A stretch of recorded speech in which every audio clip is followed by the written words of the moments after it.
हरिओम दत्सत। आज 19 तारीख जून 2017 सोमवार है। आज हम अब दूसरा जो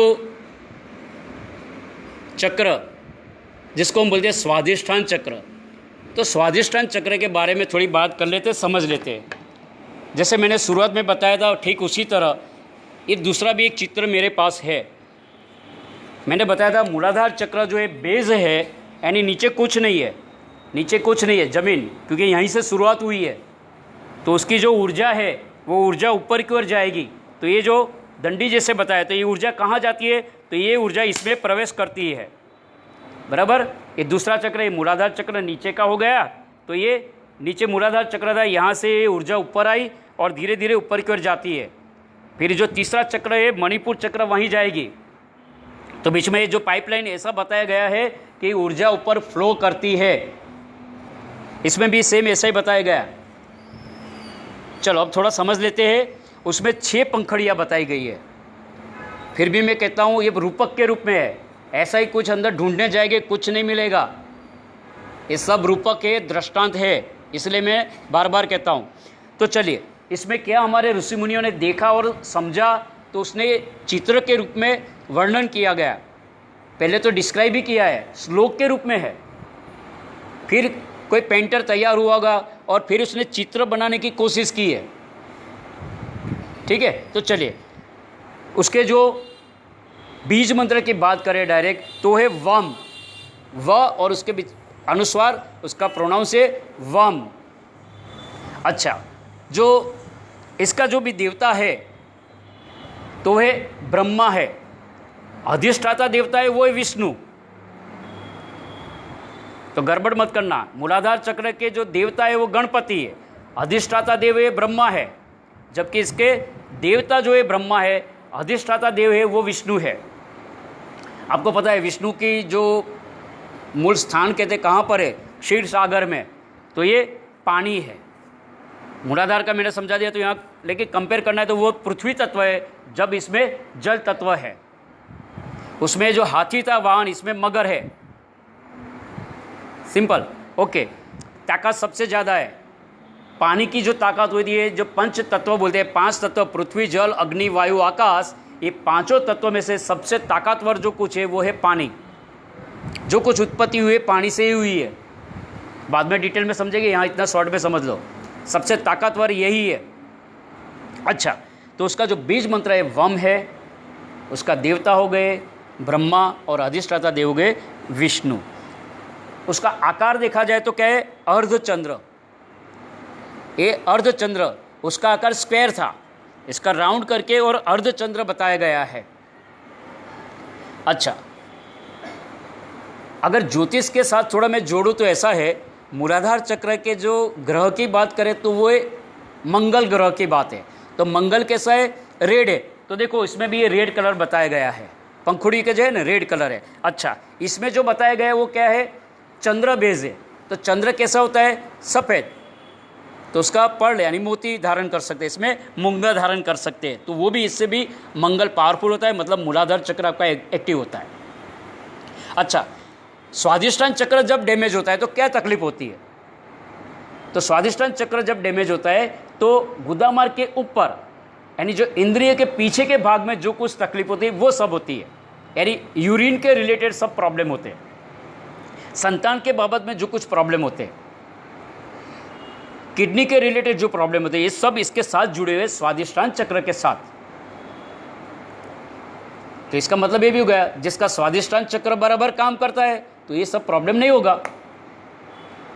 तो उसका बीज मंत्र का आप ठीक इसी तरह जैसे हमने लम का किया, इसी तरह इसका चेंटिंग करना है तो वम कर सकते हैं।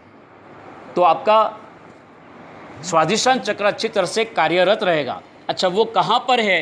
तो गुदामार्ग से 2 उंगली पर मूलाधार चक्र है, और मूलाधार से करीब 2 उंगली पर चले जाएंगे, ये आपका मूलाधार चक्र है। तो उसके 2 उंगली ऊपर चले जाओ तो ये आपका हो गया स्वाधिष्ठान चक्र, यहाँ पर है। लेकिन ये स्थूल बॉडी है, मेरुदंड में ये ऐसा नहीं है, आपको भीतर जाना पड़ेगा। जैसे मैंने बताया 4 कागज़ लेकर कि ये 4 शरीर है, ठीक उसी तरह हमारे